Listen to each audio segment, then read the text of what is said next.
నమస్తే అండి. నమస్తే జయ. రమగారు, మనము మృశ్యకటికం అని ఒకటి సిరీస్ చెప్పుకున్నాం. అలాంటిది ఏమన్నా ఉన్నాయండి? సిరీస్ కాదు, సింగిల్ నాటకం చెప్తాం. ఇది ఒక సంస్కృత నాటకమే. సంస్కృత నాటకం.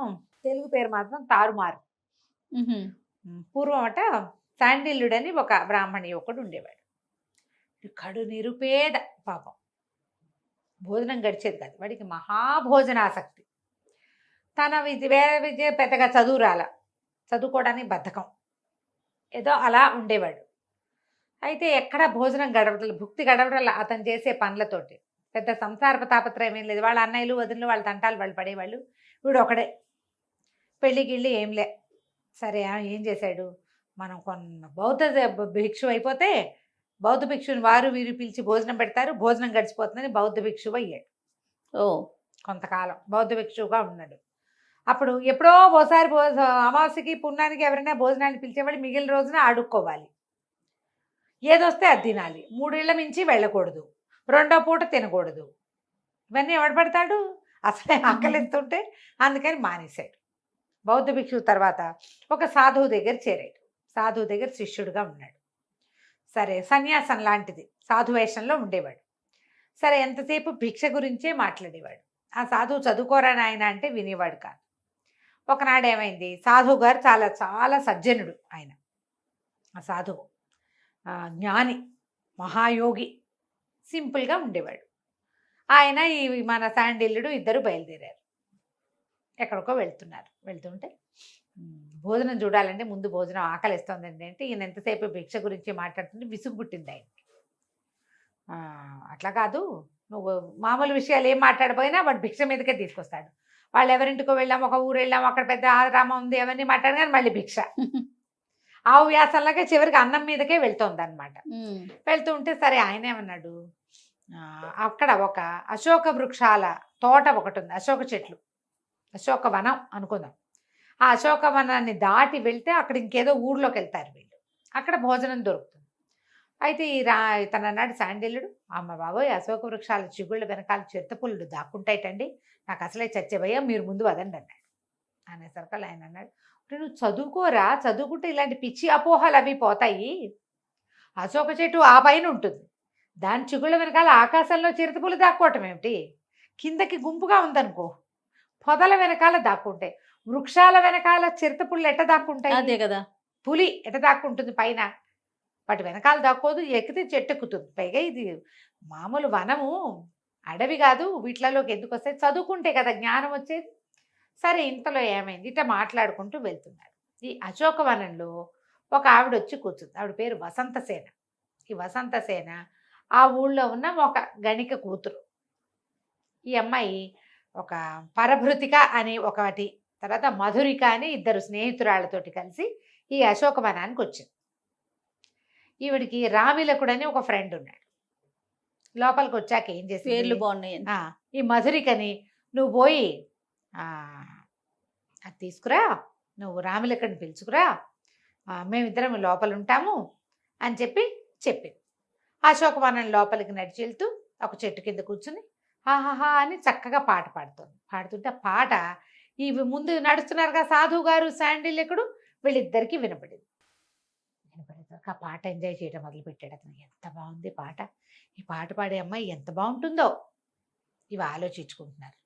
ఆలోచిస్తుంటే ఏమైంది, ముందుకెళ్ళి గురువుగారు ఈ పాట వినండి ఎంత బాగుందంటే, ఏముంది ఆ పాటలో, సంసారం వదిలిపెట్టుకున్నాం, మనకి ఇట్టవన్నీ ఉండకూడదన్నాడు. ఈ లోపల ఈ అమ్మాయి పాట సంగీతం అని సంగీతం వినపడుతున్న వైపుకి దారి తీసాడు శాండిల్యుడు. దారి తీస్తే ఆ పిల్ల ఎంత అందంగా ఉందో. ఇద్దరు కబుర్లు చెప్పుకుంటున్నారు అమ్మాయిలు ఇద్దరు, హీరోయిన్ వాళ్ళు చెలికెత్తాను. వీడికి ఏమర్థమైంది, ఈ పిల్ల వేశ్య గారి కుమార్తెని, ధనం ఉన్న వాళ్ళకి ఈమె దగ్గర యాక్సెస్ ఉంటుంది. అయ్యో, ఇప్పటిదాకా వాడికి ఆకలిస్తుంది, తిండి మీద ఉందా, సౌందర్యవతిని చూసేసరికల్లా అమ్మాయి మీదకి పోయింది మనం. చూడండి, అయ్యో నా దగ్గర డబ్బులు లేవే, ఉంటే ఈ అమ్మాయి దగ్గరికి వెళ్ళగలిగేవాడినే నేను, ఇట్లా రకరకాల ఊహాపోహాలు చేస్తున్నాడు. ఇంతలో ఏమైంది, ఏవో పువ్వులు కనపడ్డాయి. ఆ పువ్వులు కోద్దామనుకున్నారు అమ్మాయిలు ఇద్దరు. ఈ పిల్ల ఎగిరెగిరి కోయబోతోంది. ఇంతలో ఏమైందట, ఈ వసంతసేనకి జీవితకాలం అయిపోయింది. ఒక యమభట్టుడు ఒకడు వచ్చి అక్కడ చెట్టు పక్కన నిలబడి ఉన్నాడు. అయ్యో, ఈ పిల్ల ఆయుష్ తీరంగానే తీసుకుపోవటానికి. ఆయుష్ తీరటానికి అమ్మాయి ఏదో ఒకటి చెయ్యాలి క్రియ. పువ్వులు కోయటం కోసం ఓ చెట్టు పక్కన నిలబడి ఎగిరి కోస్తుంటే చెట్టు పక్కగా ఒక చిట్టి పుట్టదు. ఈ యమభట్టుడు ఇమీడియట్గా సర్పంగా మారి ఆ పుట్ట మీదకి కాలేసి ఎగరబోతున్న అమ్మాయిని కాటేశాడు. కాటేయంగానే అమ్మాయి కేకలు పెట్టి పడిపోయింది. పాము కరిచింది, చూశారు. ఇది ఇంకా చచ్చిపోలే, పడిపోయింది కేకలు పెడుతూ. పడిపోయేసరికి ఈ పరభృతికి అయ్యో అయ్యో ఏమైందమ్మా ఏమైందమ్మా అంది. చూస్తే పాము కాటు కనపడుతోంది. అక్కడి నుంచి ఆ పిల్ల ఏడవటం మొదలుపెట్టి, అయ్యో వీడు కంగారు పడిపోయాడు, అయ్యో అయ్యో పాము గరిచిందండి, అమ్మాయి చచ్చిపోయేలాగా ఉందండి అంటే గురువుగారు అన్నాడు, ఏముందిరా కాలం తీరిపోయింది, కర్మలు నశించినాయి అనమాట ఈ జన్మలో, అందుకని పోయిందంటే వీడికి ఒళ్ళు మండిపోయింది. గురుగారు ఎంత దుర్మార్గుడు, పిల్ల చూస్తే ముట్టుకుంటే మాసిపోయేలాగా ఉంది, అంత చక్కగా సంగీతం పాడింది, అది చచ్చిపోతుంటే కర్మంటాడా, అయ్యో అనద్దు. అదే కదా. పరిగెత్తుకుంటూ అక్కడికి వెళ్ళేసరికల్లా దగ్గరికి వెళ్తే ఈ అమ్మాయి వస్తే మా అమ్మకి నా నమస్కారాలు చెప్పు, రామిలకుడికి చెప్పు, నేను నా పంచప్రాణాలు వాడేనని అని కాస్త ప్రాణం వదిలేసింది. చచ్చిపోయేసరికి దగ్గరికి వెళ్ళేసరికి అప్పటిదాకా పాడుతూ చేతులు చాపుతూ మహాసౌందర్యవతిగా కనపడ్డ అమ్మాయి అట్లా నిశ్చేష్టగా చచ్చి పడుండేసరికల్లా ఈ శాండిల్ ఓ అని పెద్ద పెట్టును ఏడ్చి కూర్చున్నాడు దాని దగ్గర. దుఃఖం వస్తుంది చూడు ఎవరైనా చనిపోయేసరికి. ఈ పరభృతికి నిర్ఘాంతపోయింది, వీడెవడో మహానుభావుడు వచ్చేస్తున్నాడు, ఎందుకు ఏడుస్తున్నాడో అర్థం కాలే. కానీ తర్వాత ఏమనిపించింది, ఈయన సాధు వేషంలో ఉన్నాడు, ఎంత దయాద్ర హృదయుడు. అదే కదా. పరాయి పిల్ల ఎవరితో చనిపోతే అది కూడా గణిక పాపం, చచ్చిపోతే ఏడుస్తున్నాడని, అయ్యా శవం చూస్తూ ఉండండి, మళ్ళీ వాళ్ళ అమ్మని పిలుచుకొస్తాను అన్నది. అనేసరికల్లా వీడు దాని దగ్గర కూర్చుని అమ్మాయిని తన దగ్గరికి శవాన్ని దగ్గరికి తీసుకుని ఏడవటం మొదలుపెట్టాడు. అయ్యో పిల్ల బతికుండగా ముట్టుకోలేకపోయానే, చచ్చిపోయింది దాన్ని ముట్టుకోవాల్సి వచ్చింది, నా జీవితం ఎంత ఇదైపోయిందని వాడు తెగ ఏడ్చేస్తున్నాడు ఆ అమ్మాయి కోసం. గురువుగారు కూడా ఆశ్చర్యపోయారు. ఓరిని వీడేమిటి ఇలా ఉన్నాడు, వీడికి ఇప్పుడు ఏమిటి, ఈ అమ్మాయే కావాలి వాడికి, నేనేం చెప్పినా వాడు విండు. అందుకని ఆయన ఏం చేశాడు, సరే మనం అమ్మాయిగా మారి వీడికి బుద్ధి చెప్దామని తన శరీరాన్ని చెట్టు వెనకాల విసర్జించి ఈ అమ్మాయి శరీరంలోకి పరకాయ ప్రవేశంతో వచ్చేసాడు. వచ్చేసేసి కళ్ళు తెరి చూసేసరికల్లా తెల్లబోయాడు. అమ్మాయి అమ్మాయి లేచావా అన్నాడు. లేచాను, ఇదేమిటి మురిగ్గా ఉన్నావు, నువ్వు నన్ను ముట్టుకోబోక కాళ్ళు చేతులు కడుక్కురా, అప్పుడు ముట్టుకుందు కానీ లేచెళ్ళు నువ్వని. వీళ్ళు నిర్ఘాంతపడి, పిల్ల ఎంత పవిత్రురాలు, అవటానికి గణిక కూతురని పిల్ల చాలా మంచి బుద్ధిమంతురాలని పోయి కాళ్ళు చేతులు కడుక్కొచ్చేసరికల్లా ఈ అమ్మాయి వసంతసేన రూపంలో ఉన్న గురువుగారు అన్నారు, చక్కగా చదువుకోకూడదు నువ్వు, చదువుకోవాలి, నువ్వు బాగా చదువుకోవాలి, చదువుకుంటే జీవితంలో చాలా అన్నీ వస్తాయి. వీడు తెల్లబోయే ఇదేమిటి గురుగారులాగా మాట్లాడుతోంది, ఇందాకటి దాకా పాట పాడుతోంది, సంగీతం పోయి ఇప్పుడు ఏమిటి ఇది వచ్చింది కొత్తగా. వీడు దగ్గర ముట్టుకోకూడదు, దూరంగా నిలబడి మాట్లాడు, చక్కగా చదువుకో. ఇంతలో ఏమైంది, ఆ పరభృతిక పరిగెత్తుకొచ్చింది వాళ్ళ అమ్మని తీసుకుని. వాళ్ళ అమ్మ మెల్లిగా స్థూలకాయ రేళ్ళబడి మెల్లిగా నడిచేస్తుంది. పరభృతిక పరిగెత్తుకొచ్చింది, మధురికేమో రామిలికొండి తీసుకొచ్చింది. వాడు పరిగెత్తుకుంటూ వచ్చి ప్రేయసేని దగ్గర పడి, ఎవడరా నువ్వు మీద పడతావు పక్కన నుంచి. ఆ రామిలకుడు తెల్లబడి, ఇదేంటి ఏమైంది, నీకు కోపం వచ్చిందా, నేను లేటుగా వచ్చానని నేను వెళ్ళి చెంగు పుచ్చుకోబోయాడు. చిచ్చి చెంగొతులు వెధవ నల్లమోహన్ నువ్వును, ఎవడరా నువ్వు ఆడవాళ్ళని ముట్టుకుంటావో అని కాదు. వీని ఎట్లా గుర్తుపడతాడు, గురువు గారు వసంతసేన వేషంలో ఉన్నాడు కానీ రామిలకుడిని గుర్తుపట్టలేడు, ఆయనకి తెలియదు కదా. రామిలకుడు తెల్లబడి, ఏమైంది ఈ అమ్మాయికి, ఎందుకు ఇట్లా మాట్లాడుతోంది. ఆ పరభృతికి పరిగెత్తుకుంటూ వెళితే వాళ్ళ అమ్మతో పాటు వైద్యుడిని తెచ్చింది.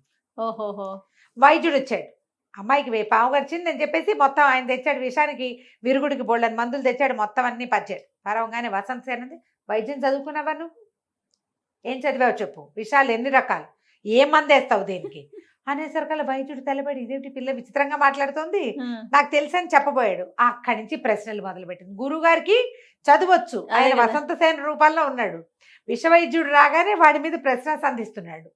వాడు అన్నాడు, ఇది మన వల్ల దిగేది కాదు, పిల్లకి పిచ్చెక్కినట్టుంది, ఏమిటో కొత్తగా మాట్లాడుతుంది, ఇంకోటి ఎవరినో తెస్తానన్నాడు. ఈవిడేమో రామిలకుడిని తిడుతుంది, రామిలకుడిని తిట్టిపోసేస్తోంది.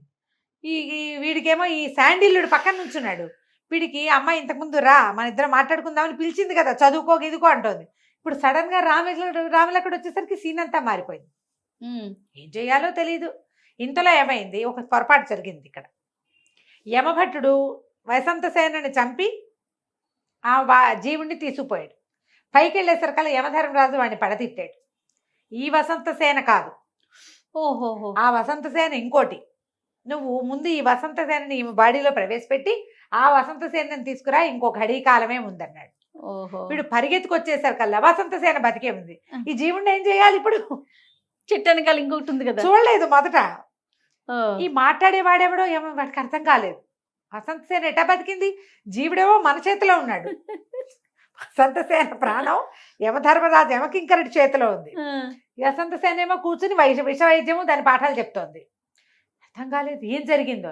మళ్ళీ పరిగెత్తుకుంటూ పైకి వెళ్ళాడు. ఆయన అన్నాడు, అట్లా కాదురా, ఒక సిద్ధుడు ఒక ఆయన, సాధువు ఒక ఆయన తన శరీరంలోకి మార్చాడు, ఇవో పని చేయి, దీన్ని అందులోకి మార్చు, అక్కడ వదిలిపెట్టి రావాలి, నువ్వు బాడీలోకి ప్రవేశపెడితే గానీ కుదరదు.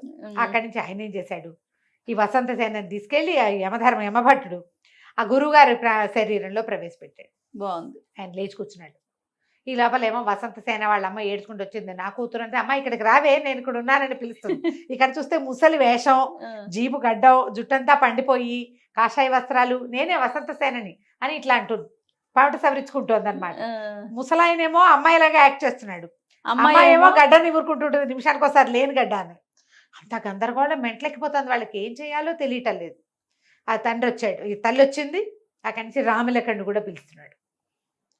ఇద్దరు ఒకళ్ళని చూసుకుంటున్నారు. ఏం చెయ్యాలో తెలియలేదు. ఇప్పుడు ఎలా ఇది ఎందులో కాదు ఇందులోకి వస్తుంది?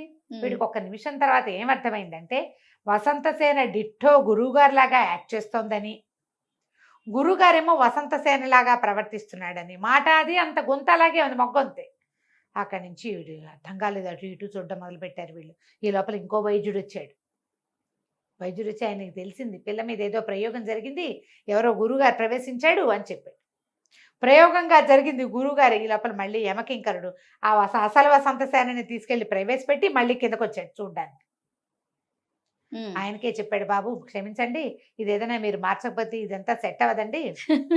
మన ఈ లోపల నన్ను పైకి రానివ్వరు, నరక ద్వారం ప్రవేశము ద్వారం మూసేశారు, నాకు సరిగ్గా బాడీలోకి ప్రవేశపెట్టాలి. వాడు ఎందుకు పరిగెత్తుకొచ్చాడు? వసంత సేన శరీరాన్ని కాల్చేస్తారేమో అని పరిగెత్తుకొచ్చాడు. కాల్చకుండా ఇంకొక ఆయన ఎక్కిపోయాడు అందులోకి. మొత్తానికి ఏం చేశారు, ఆయన బతిమలాడితే గురువుగారు వసంత సేన శరీరంలోకి వసంత సేనని పంపించి తన శరీరంలోకి తమించారు. వసంత సేన రాములకుడు వాళ్ళిద్దరు పరభృతికని మధురికని వాళ్ళ అమ్మని వెంబడి పెట్టుకుని వాళ్ళ ఇంటికి వెళ్ళారు. శాండిల్యుడేమో భోజనం పెట్టిస్తారండి ఇవాళకైనా, ఈ రోజంతా ఈ కథతోటే ముగిసిపోయిందని గురువుగారితో కలిసి బయలుదేరిపోయాడు. ఒక్క గంటలో ఎంత కథ తారుమారైపోయింది. నాటకం ఎంత బాగుంటుందో. ఈ పడిపోయిన వసంత సేన టైమని లేచి కూర్చోటం, గురువు గారి లాగా యాక్ట్ చేయటం, వచ్చిన వాడిని జనాయించేయటం కామెడీగా ఉంటుంది, ఎక్సలెంట్ గా ఉంటుంది. నాటకం సంస్కృతం పేరైతే నాకు గుర్తు రావట్లేదు, దాని పేరు పట్టుకుని మళ్ళీ పెడదాం. కామెంట్స్ జనాలు అడుగుతారు కదా సంస్కృత నాటకం ఏంటండి అని, చూద్దాం. పల్లవ మహేంద్ర వర్మ నాటకం అని గుర్తుంది పేరు, తెలుగు పేరు. దీని సంస్కృత నాటకం కూడా నాకు తెలుసు, ఆ పేరు జ్ఞాపకం రావట్లేదు. కథ కంచికి మనం ఇంటికి. నమస్తే రమ్మ గారు. నమస్తే.